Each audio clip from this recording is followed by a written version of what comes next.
entidad, bien se dice en lo que se llama el comienzo de la metafísica, Ajá, como la presencialidad que va a ser retomada por Aquino y por Heidegger, es decir, afirmar que el comienzo inmediato, que es el contacto primordial que el hombre tiene con la realidad inmediata, es decir, yo afirmo que las cosas que yo observo como ensimismadas, o sea, como fuera de mí y que son algo independientemente de mí, justamente las afirmo y digo, bueno, el ente es una presencialidad, es una actualidad que está y en tanto está, es algo en sí mismo.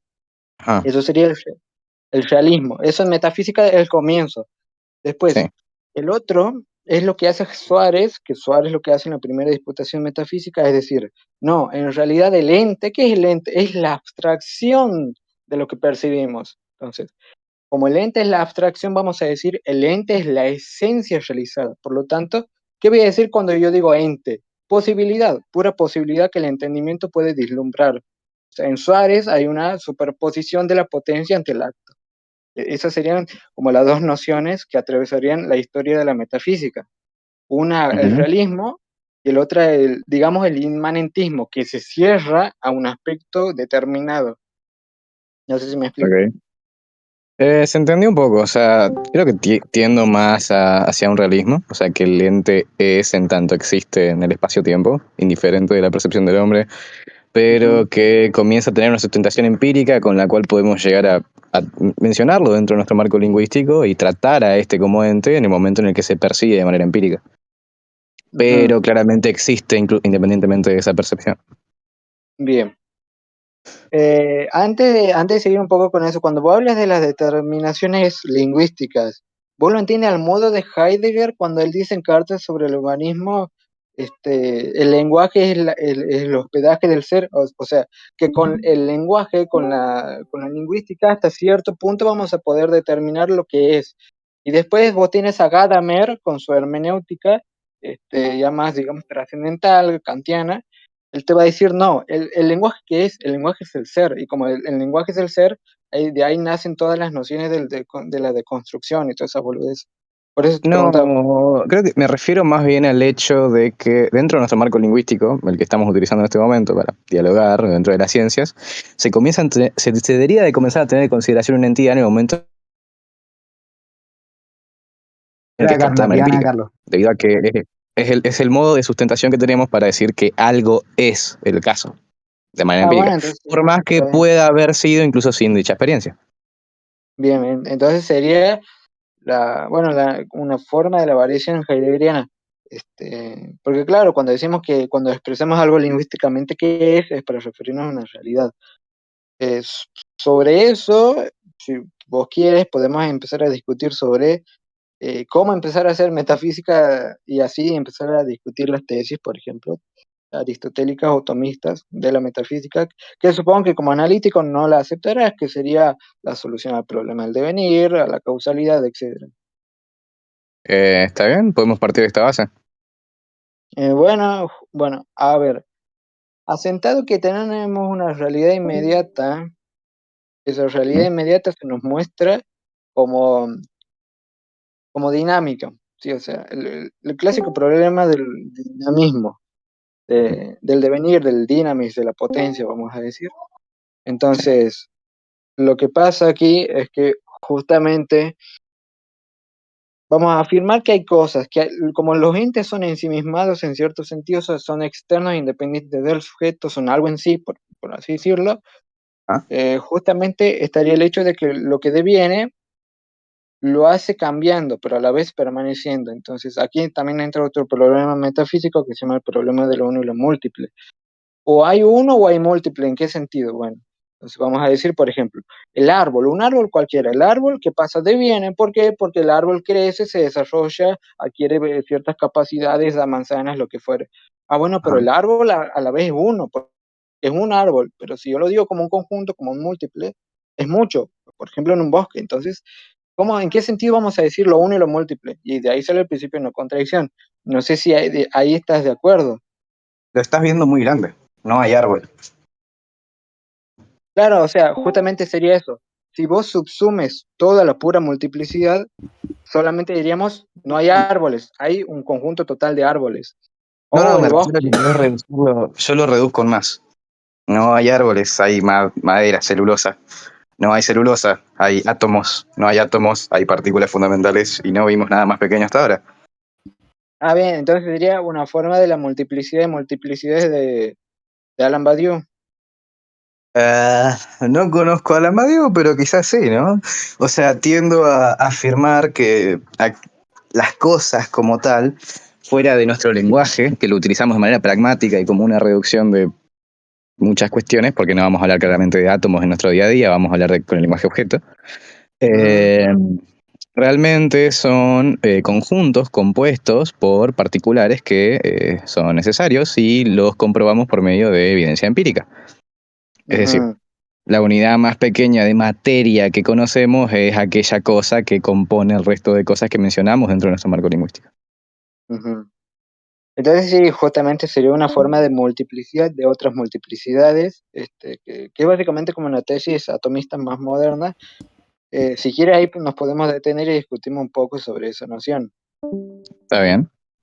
A ver, por ejemplo, si en realidad todo es una multiplicidad de multiplicidades que vos corregime, estas tesis de manera general suelen decir que el todo, por ejemplo, una célula es simplemente la yuxtaposición de sus partículas más elementales, es decir, Ajá. que únicamente son puestas una al lado de la otra para generar esta cosa que vamos a decir como un todo. Sí, estás en lo correcto. Bien, vos utilizarías la palabra yuxtaposición como aquello que se coloca sobre otra cosa. Sí, o sea, tiene que ver con el tema de una posición dentro del espacio-tiempo, ¿no? O sea, se Bien, colocan en sí agrupadas y bien, terminan bien. formando Bien, entidades. ahora Bueno, te entidades no, pregunto. entidades a nivel empírico o lingüístico. Bien, me entiendo. Ahora te pregunto, esas partes que Ajá, conforman lo que nosotros lingüísticamente vamos a decir como un todo, sí. y que para nosotros se exime un poder causal mayor, ¿cómo se explicaría con una pura yuxtaposición? Por ejemplo, qué sé yo, en el tema del agua, la liquidez del agua, ¿cómo se explicaría ese poder causal mayor que sus partes antecedentes? Poder causal mayor. ¿A Metafísicamente qué te hablando. referís? A las propiedades que derivan de esta juxtaposición. Claro que es un poder causal mayor, digamos, en cuanto a su alcance y en cuanto a su capacidad que sus partes individuales. Mm, ¿Cómo se explican las propiedades? O sea, no se dan por necesariamente emergencia, son las propias partículas las que al momento de yuxtaposicionarse terminan generando esta propiedad. No es como que la yuxtaposición de estas partículas tenga la propiedad por ser esa agrupación en específico. Ajá, bien. Las propias Ahora, justamente, partículas tienen movimiento y en ese movimiento, una vez al estar yuxtaposicionadas, terminan generando estas propiedades que las vemos de manera empírica. claro, justamente entonces ahí lo que siempre entra en cuestión es que entonces no habría simplemente una juxtaposición, sino que habría, digamos, un posicionamiento un poco más esencial, en tanto que las partes del todo posicionadas de esta manera o de otra van a generar un poder causal que las propias partes, por su propia virtud, no en esa posición, no pueden generar. No sé si me explico. Claro, o sea, las partes generan dicha propiedad en el momento en el que dicha juxtaposición se da con este ordenamiento en específico. Si se diera con un ordenamiento diferente, podría tener otro tipo de propiedades. Pero no necesariamente se debe a una Claro, emergencia, se debe a que el propio ordenamiento de estas partículas termina generando estas propiedades. claro, justamente ahí entra la cuestión de que entonces, si decimos que hay una juxtaposición en un conjunto que nosotros llamamos un ente, como una cosa una, distinta de sus partes en algún sentido, como de la molécula del agua con respecto a los átomos, entonces eh, sería metafísicamente posible, según todo lo que se está infiriendo, que haya un punto distintivo entre la partícula del agua y las partes que la componen.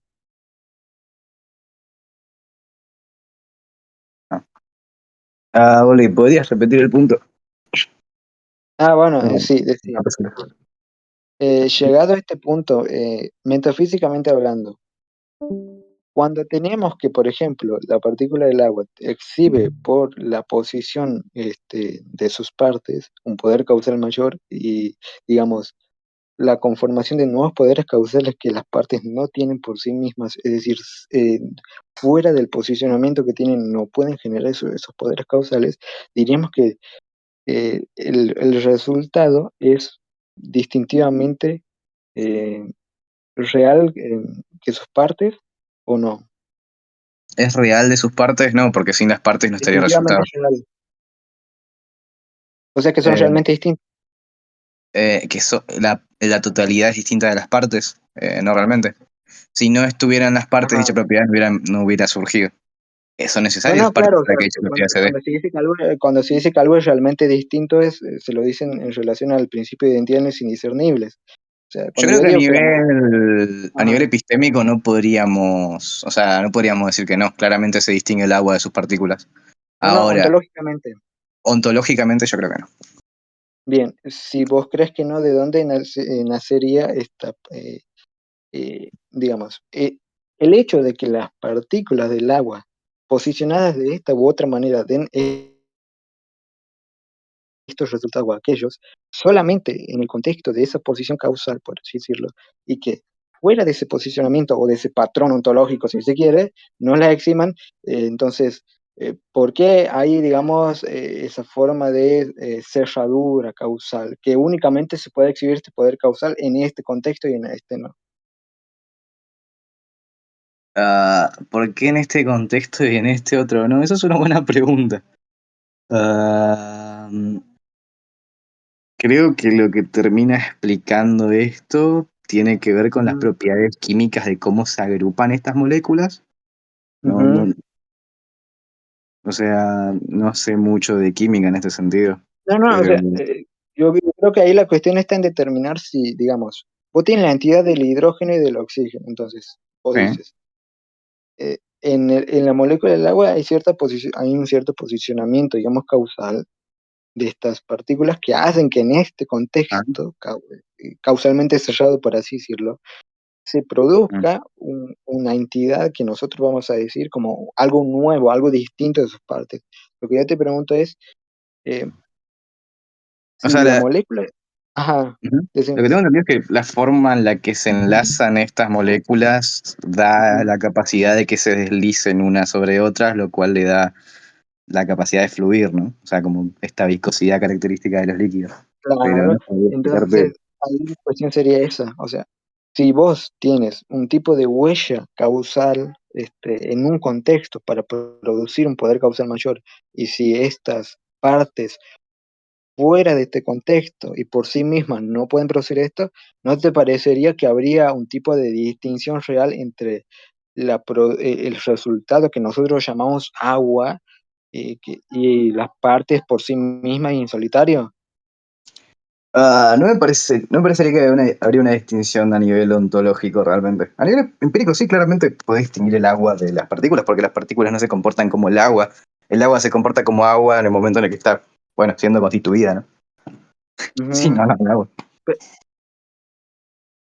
Ujú, Pero este reconocimiento se da únicamente de manera empírica. O sea, vemos esta propiedad, la captamos, ujú. pero al final del día, si haces zoom, vas a ver a moléculas deslizándose unas sobre otras. Bien, entonces, podríamos decir, según lo que vos estás diciendo, que epistemológicamente o nociológicamente nosotros hacemos estas distinciones porque así se nos aparece. Así es como lo percibimos, claro. Es la forma en la que Bien, captamos estas cosas. bien. Y ahora, si decimos que ontológicamente no son distintas, ¿qué tendría más primación para vos? ¿Qué proposición, la nociológica o la ontológica? ¿La nosológica o la ontológica? Ah, uf, es una buena pregunta. Yo creo Ujú. que la nosológica. Bien, bien, a ver, hay un determinismo del conocimiento sobre el ser. A ver, em, ¿por qué habría o sea, por qué lo nociológico sería más importante que lo ontológico? Te preguntaría para después desarrollar. Por la dificultad bueno, de hecho no se puede captar algún tipo de fenómeno a nivel del ser, ¿no? Todo lo que vemos es empírico, necesariamente.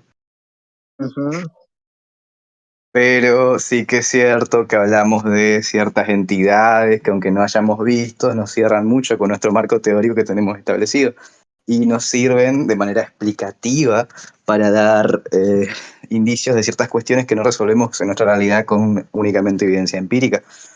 Sin embargo, yo no me comprometo del todo a afirmar que estas cuestiones que necesitamos de manera teórica realmente existen y son el caso. Porque en el momento, ujú, si no hay sustentación empírica, no puedo afirmarlo de todo.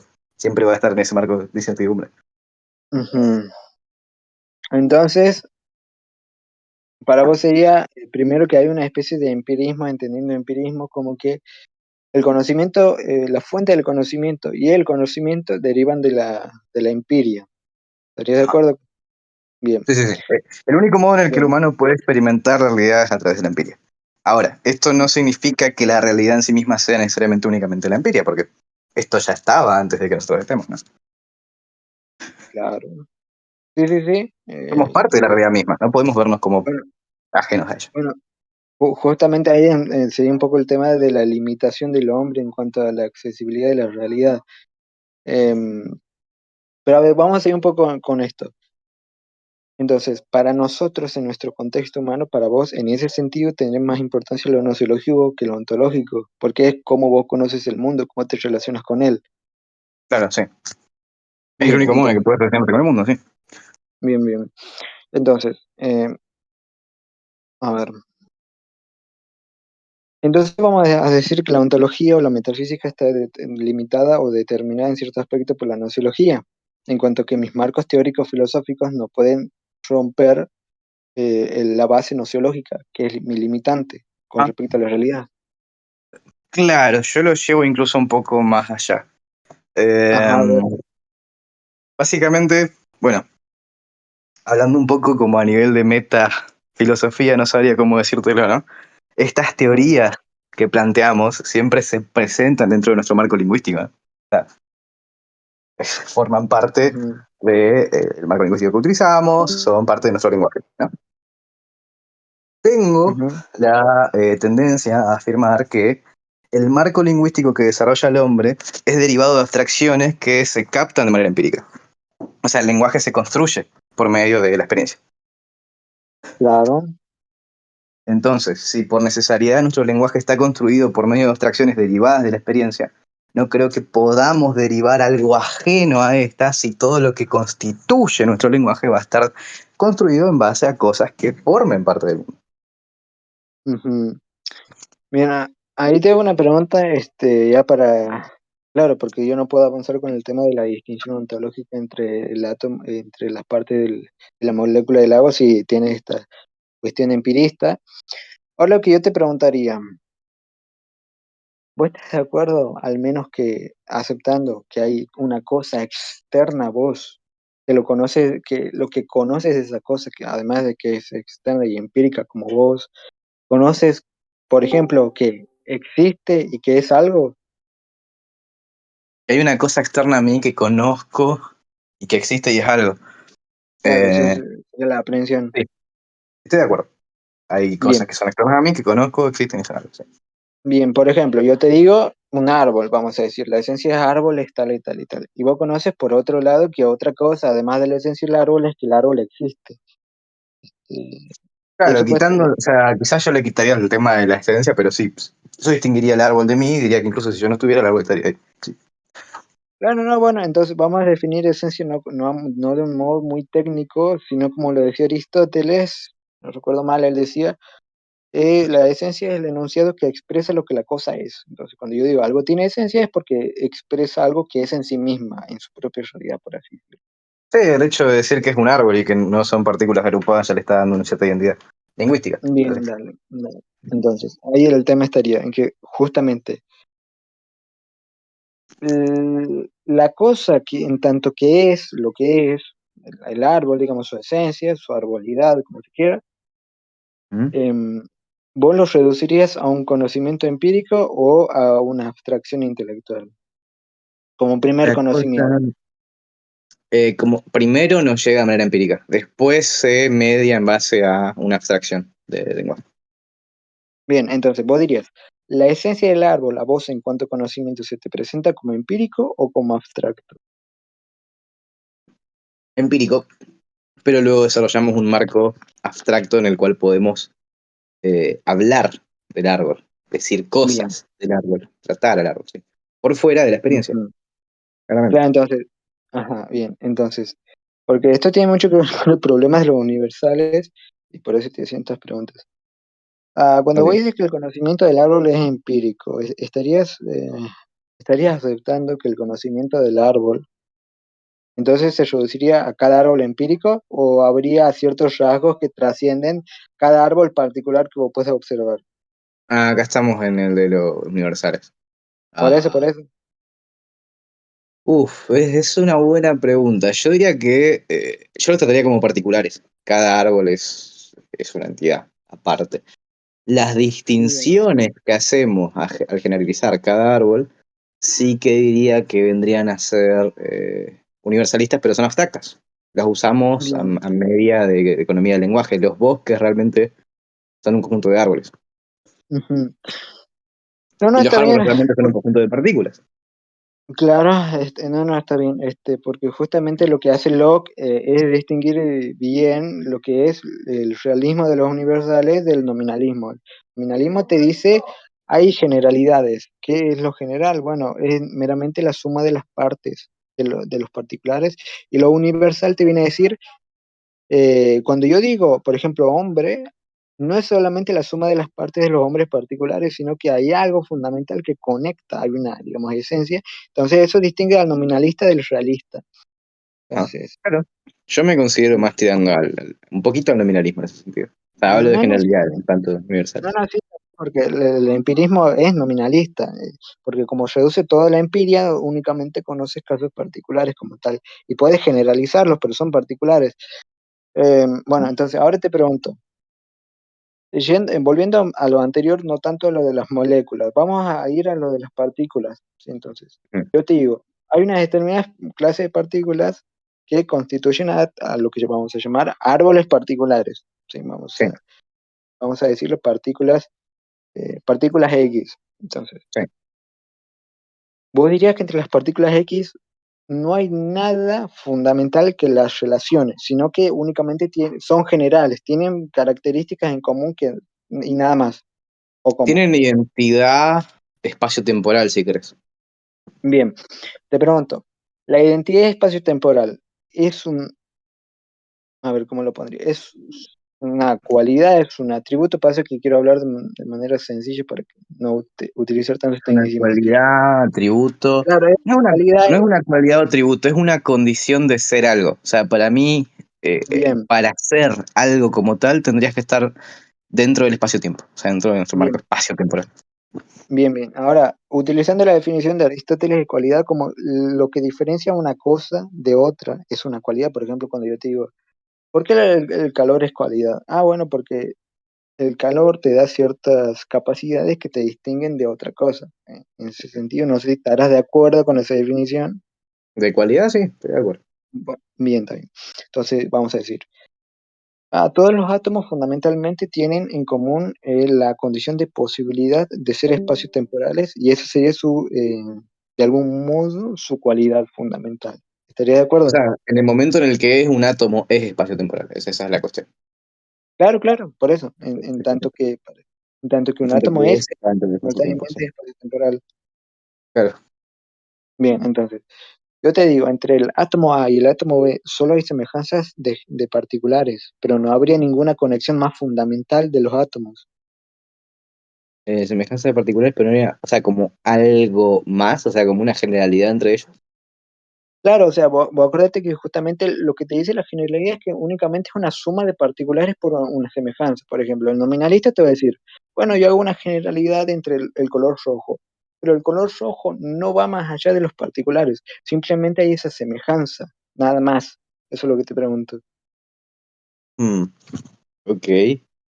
Yo diría que está presente esta semejanza, como mencionabas, pero no hay una generalidad que se extienda. Quizás lo que podría haber es que todas tienen, no solamente son espacios temporales, sino que tienen movimiento. Podría Ujú, aceptar eso, bien, ¿no? Y en este movimiento entonces, se interrelacionan. bien, perfecto. Entonces, vos dirías, todo átomo, en cuanto a átomo, es espacio temporal y se mueve, es algo propio de todo átomo, tanto posible como real. Sí, sí, sí. Puede tener Bien, movimiento dentro del espacio-tiempo y bueno, cambia de bien, bien. posición. Bien, entonces te pregunto, dadas estas pautas, estos preámbulos, por así decirlo, entonces, para vos, ¿qué distinguiría a un realismo de los universales en este contexto como aquello, como aquella esencialidad fundamental real en los entes que los conecta de una simple generalidad de particulares? ¿Qué distinguiría esto? O sea, yo no defiendo este realismo de universales. No, no, por eso, o sea, ¿qué distinguiría un realismo de los universales de tu nominalismo? ¿Qué lo Dicho distinguiría? luego de Bueno, esta el hecho definición. de que no abogo por necesariamente una generalidad presente en estas partículas que constituyen las cosas, sino que más bien diría que tienen, o sea, son particulares justamente, no hay una generalidad extendida en esto, simplemente son en el momento en Ajá, el que están en el espacio-tiempo y tienen movimiento y se interrelacionan. bien. Te pregunto, si simplemente, digamos, esas condiciones primeras que hemos descrito de los átomos no se extienden a los particulares, ¿puede darse la posibilidad de que un átomo no cumpla con estas posibilidades? De que un átomo no sea espacio-temporal. Ujú, y que no se mueva. No podría darte una respuesta a eso. O sea, escapa a mi marco de entendimiento. O sea, para decir que algo existe, para mí tiene que estar vinculado necesariamente a un marco espacio-temporal, porque es lo único de lo que puedo conocer, y como es lo único de lo que puedo conocer, es de lo único de lo que puedo hablar con Ujú, algún tipo de sentido. Pero ujú. no te podría decir si no hay realmente algo No, no, yo te fuera digo, del espacio-tiempo. De hecho, no creo que tenga sentido que se utilice la palabra haber fuera del espacio-tiempo. bien, no, no, justamente yo te pregunto como carencia de como una proposición carente de proposición. ¿Es posible que exista un átomo sin estas condiciones primeras? Te pregunto. ¿Es posible que exista un átomo sin estas condiciones primeras? Diría que no. O sea, Bien, es complicado. Sí, no quiero decirlo, sí, diría bien. que no. Entonces, entendiendo todo esto, cerrado únicamente al aspecto epistémico o nociológico del hombre, o del humano, como quieran, Ujú, justamente según tu propia inferencia, porque estoy intentando entender tu propio razonamiento interno, ujú. eh, ¿qué diferenciaría nuevamente un universalismo de un generalismo? Entendiendo los términos en tus pautas. O sea, entonces, tenemos la cuestión de que hay condiciones de posibilidad fundamentales o primeras para todo átomo en cuanto a átomo. Entonces, Para todo átomo cuando átomo, sí, que tiene la cualidad de tener movimiento y que tiene la cualidad de estar ujú, vinculado al espacio-tiempo, sí. bien, justamente esas condiciones fundamentales y primeras recorren todos los átomos, según lo que vos me has dicho. Entonces, justamente ahí yo estaría Sí. viendo que va más allá del caso particular, de que es algo más fundamental. Ah, claro, no. Es Ujú, que la condición para ser algo en sí mismo es estar en el ujú, espacio-tiempo y tener la cualidad de poder ujú. tener movimiento o actualidad, Por eso, que acaban de o cambiar, sea, sí. por eso, la condición recorre todo átomo en cuanto posible, según te Claro, lo menciono. pero en este contexto no solamente recorrería todo átomo, es que la cualidad para existir es esa. No se puede existir por fuera del espacio-tiempo y no se puede existir si no tenés movimiento. Claro, o sea, por eso yo te estoy diciendo que esas condiciones primeras que hemos inferido de tu razonamiento, recorrerían todo lo que es en cuanto existe. Es Entonces, más, fíjate, ahí yo incluso sacaría, ahora que lo estoy pensando bien, sacaría la del movimiento, dejaría únicamente la de estar en el espacio-tiempo. O sea, la como vos condición quieras, mínima. Sí, sí, sí. La condición claro, como mínima vos para quieras. hacer algo es estar en el espacio-tiempo. Ahora que yo Ujú, particularmente tenga la postura de que hay una, por así decirlo, entidad mínima que constituye el resto de objetos, por así decirlo, complejos, o sea, que son una yuxtaposición de estas Ujú, entidades mínimas, eh, son, por así decirlo, la parte de todo lo demás que captamos con nuestro lenguaje objeto, no es que sean especiales en sí mismas, sino que el hecho de estar en el universo, para ujú, ser algo que existe, se tiene que tener necesariamente la cualidad de del estar espacio vinculado al temporal. espacio-tiempo. Sí. Sí. O sea, no Entonces, es una cualidad del átomo, es una cualidad de existir para mí. Eso es la idea. claro, no, no por eso, o sea, justamente esa condición de posibilidad fundamental para existir, yo te preguntaría, ¿es algo que recorre y engloba todo lo que existe y puede existir? Ajá, sí. Es un Bueno, entonces, poco tautológico, creo, incluso. Pero sí.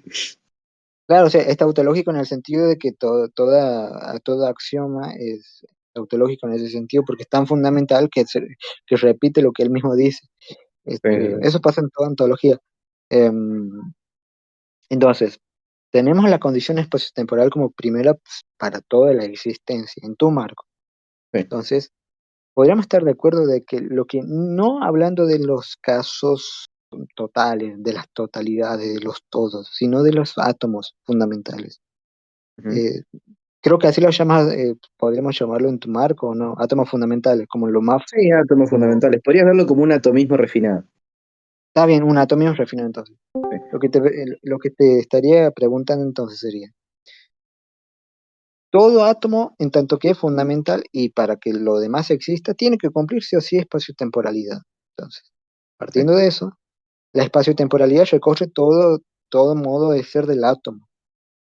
Sí. Bien, entonces, si la condición de posibilidad existencial de la Ujú. espacio-temporalidad recorre todo átomo en cuanto que átomo, entonces eso sería una conexión fundamental para todo lo que existe. Ujú. Bien, entonces eso diríamos sería contrario a un nominalismo en donde se queda únicamente en el particular y se va hacia lo universal. Claro. Podrías vislumbrarlo más bien de esta manera, ¿no? Ujú, Hay dimensiones, o sea, hay al menos dos cosas. Están las dimensiones, que hasta donde tengo entendido tenés tres espaciales y una temporal. Eh, la condición de existir es estar dentro de estas dimensiones, a las que denominamos, bueno, en su conjunción universo, y hay una unidad mínima de materia que sería, materia básicamente le doy la definición de que es un poco redundante, ¿no? Pero la condición para ser materia es estar dentro de estas dimensiones. sí, sí, sí.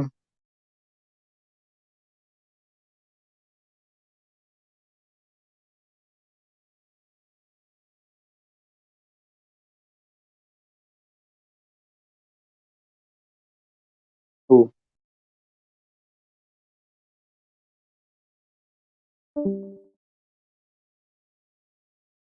Vale. Bueno, lo que decía, que la condición para ser materia es estar dentro del espacio-tiempo, ¿no? Y ujú, una, hay una unidad mínima que es, bueno, los átomos o partículas fundamentales, que ujú. tiene una identidad dentro del espacio-tiempo porque no puede haber esta superposición como se menciona. O sea, que no pueden estar en el mismo lugar en el espacio y el tiempo al mismo tiempo. Claro. Ok. Y Entonces, vos tienes el resto, un átomo B y un átomo C. Lo que estaríamos diciendo según las propias inferencias de tu razonamiento interno es no, que A, B y C tienen una característica común que las hace ser lo que son, que es la condición de espacio-temporalidad. tienen una característica común que es la condición de espacio-temporalidad.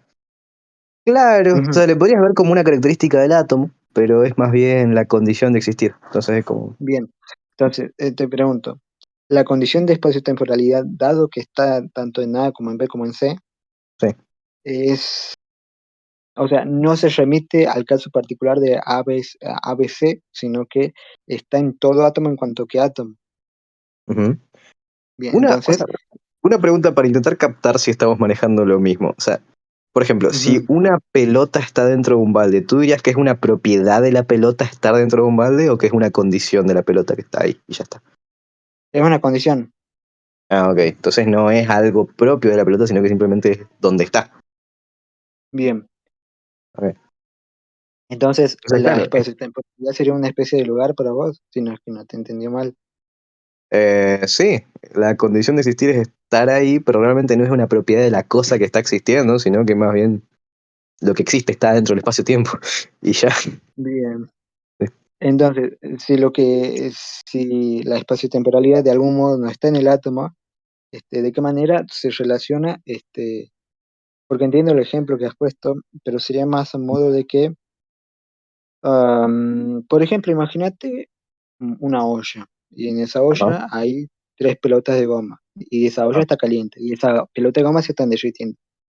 ah, Una analogía con esto sería tanto las tres A, B, C y D como pelota de gomas tienen en común dentro del contexto en el que están, que tienen la universalidad del calor. Pero ¿por qué el calor es una universalidad? Porque es una propiedad que está en todo lo corporal en tanto que dadas ciertas condiciones. en todo el Eso es lo que... espacio-tiempo. Claro, igual, una cosa, yo en este marco que estoy utilizando estoy tratando el espacio-tiempo como un objeto, no como Claro, sí, sí. una dimensión, sí. O sea, No, no, es un sí, sí. objeto más junto con las partículas, sí. En todo caso, la pregunta sería si la Ujú. condición de existir es estar dentro del espacio-tiempo, el espacio-tiempo existe, está dentro de sí mismo. Sería extraño, ¿no? Es como, Claro, o sea, no necesariamente porque, digamos, para vos tengo entendido que sería, digamos, lo primordial, lo primero ontológicamente. sí, es Em, lo primero que se capta. O sea, si algo es, algo está en el espacio-tiempo, o sea, está en un lugar. entonces, Sí. ya, entonces, diríamos que de algún modo las partículas fundamentales A, B, C y D, A, B, C, perdón, eximen de algún modo un modo particular de espacio-temporalidad, según que Sí, ellas las o sea, tienen. tienen una posición en el espacio-tiempo. Realmente el movimiento tendría que ver con un cambio en esta posición en el espacio-tiempo. Claro, claro. Eh, Sí. claro, sería algo más accidental, por así decirlo. Entonces, siguiendo con la analogía del calor, diríamos que entonces la espaciotemporalidad es algo que va más allá de los propios individuos y que fundamenta la razón de ser de los individuos, así como el calor es algo que fundamenta el estado de las pelotas de goma, Entiendo. O la sea, sí, sí, sí, sí, espaciotemporalidad. sería algo así. Bueno, entonces, ¿estarías de acuerdo? Porque me tengo que ir dentro de un rato, tengo que hacer unas cosas afuera. Sí, Igual está interesante esto. claro. ¿Estarías de acuerdo? ¿Qué es eso? Ah, no. ¿Estarías de acuerdo que justamente esa condición va más allá del caso particular? Va más allá del caso particular. Sí, Ujú. va más allá del átomo.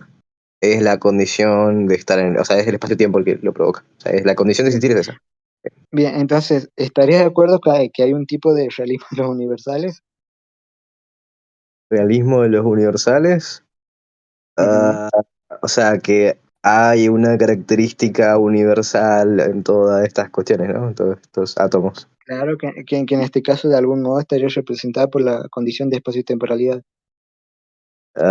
Supongo que sí, o sea, estaría comprometido a hacer eso, pero claro, como te había mencionado, o sea, no lo veo tanto como una cualidad de los átomos, sino como que el propio espacio-tiempo es lo que lo produce. O sea, es el espacio-tiempo en sí mismo lo que da esa condición.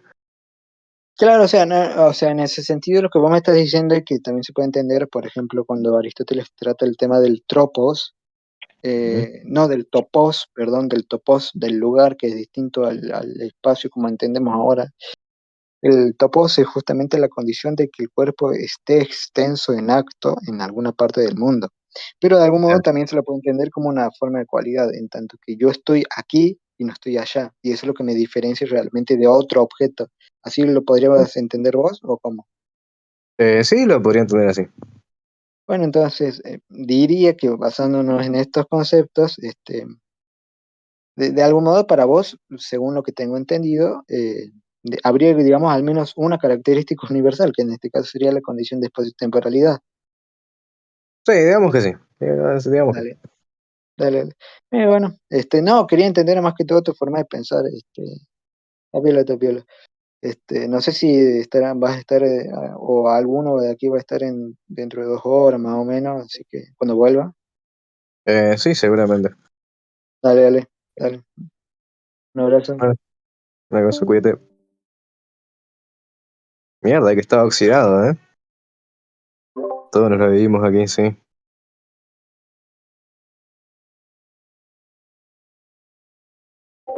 Me cuesta o sea, tiene un marco de lenguaje muy distinto al mío. Sí, todos le dijeron lo mismo.